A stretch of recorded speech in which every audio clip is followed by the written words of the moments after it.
This is an audio reading with scrolling text of the U.S. and the U.K. in prophecy, the United States and the United Kingdom in prophecy.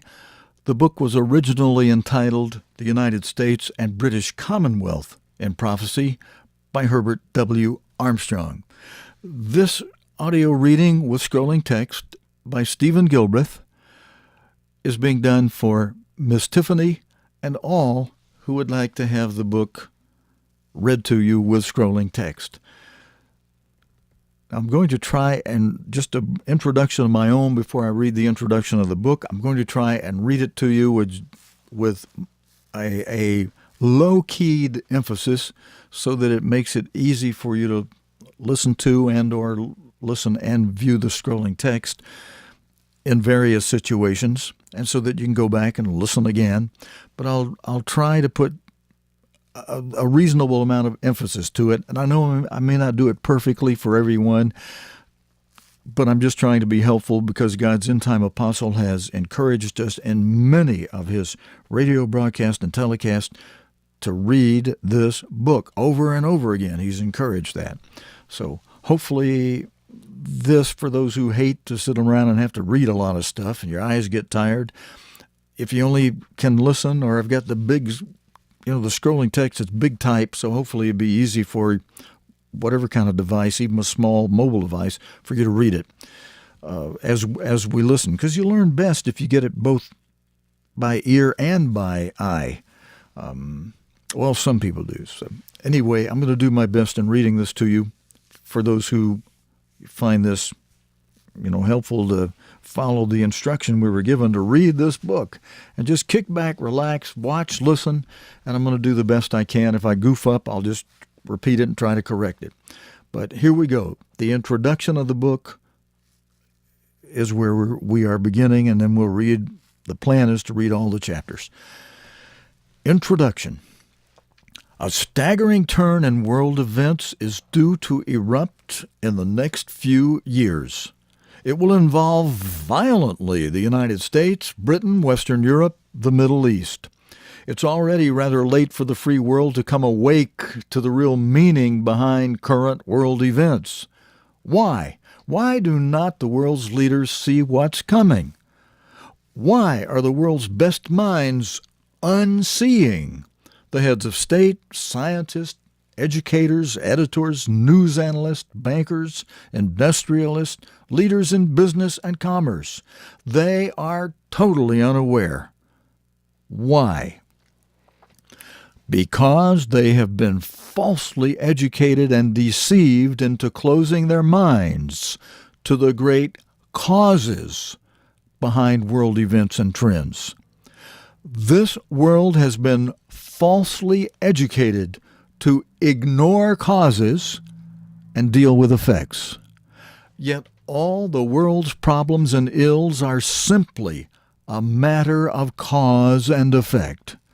There is a cause that has produced strife and war, poverty, wretchedness, inequality, crime, disease, mental ills. But the leaders don't know. The leaders do not know. World explosion to erupt. The world's leaders are the educated of the world, but they were not educated in basic truths, the foundations of right knowledge. The most necessary knowledge is not being taught. They do not know what man is or why. They know nothing of the purpose or meaning of life. They were not taught to distinguish the true values from the false. They did not learn the real causes, the way to peace, to happiness, to universal abundance, nor the causes of war, unhappiness, inequality, world chaos. They know nothing of the purpose being worked out here below. Consequently, they guide humanity on a course in conflict with that purpose, wreaking havoc upon a distressed, suffering, unhappy mankind. lacking knowledge of the way to peace, the world does not have peace. Leaders talk of peace, they profess to work for peace, they cry out for peace, while they give approval and blind acceptance to the way that produces war. This world has simply been going the wrong way. This world is giving assent to and conferring civilization's acceptance on the ways that are the causes of all the world's ills. And now we are fast approaching the final grand smash explosion that is going to stagger the mind of man beyond the bounds of sanity.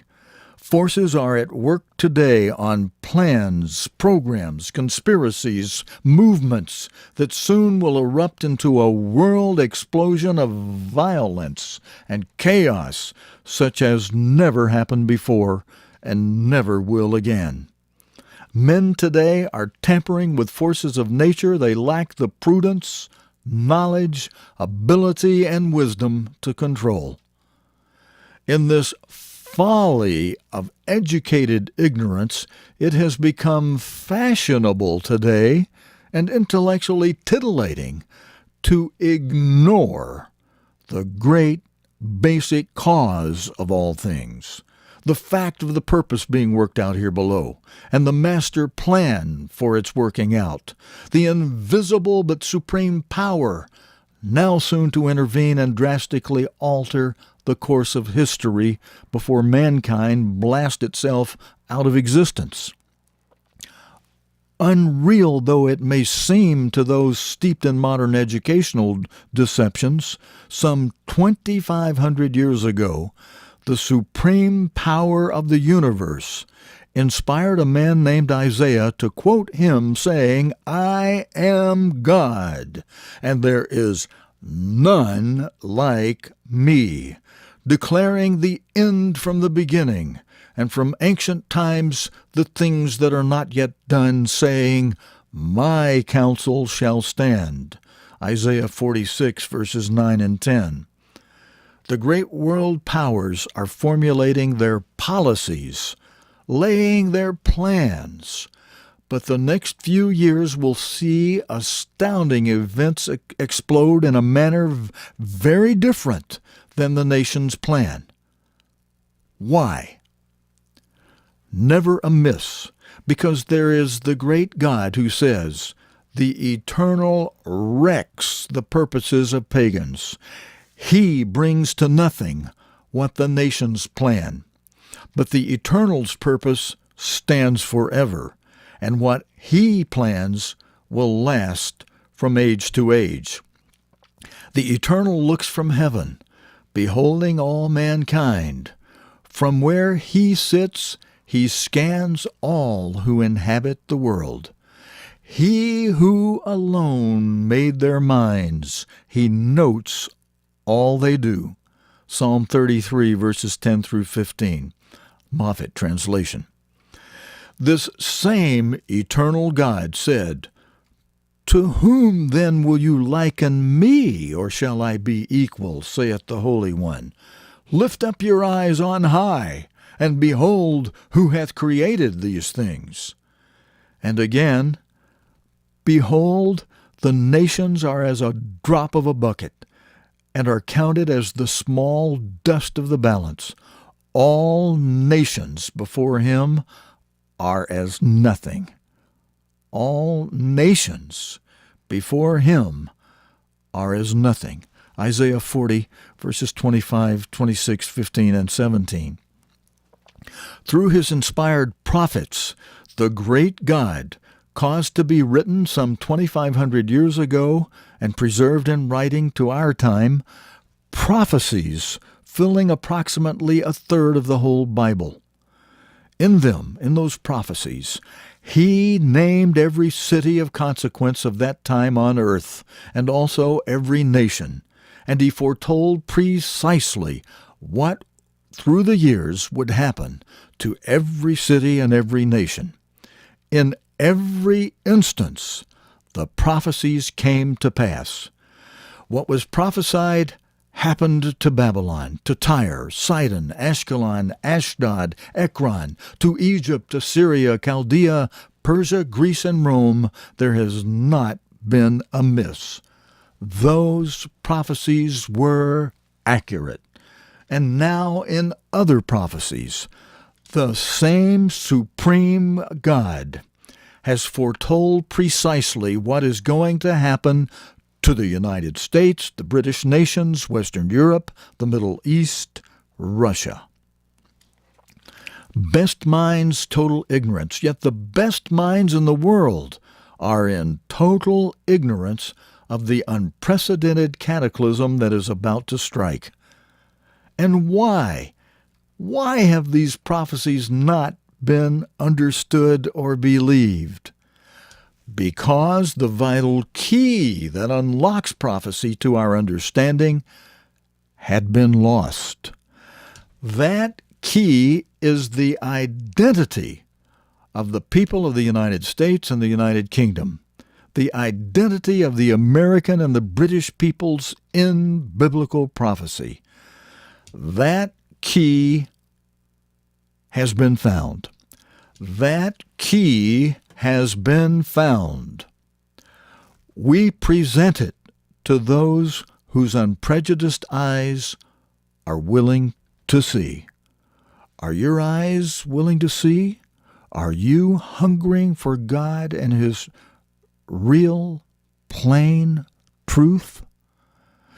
The events prophesied to strike the American and British peoples in the next few years are sure.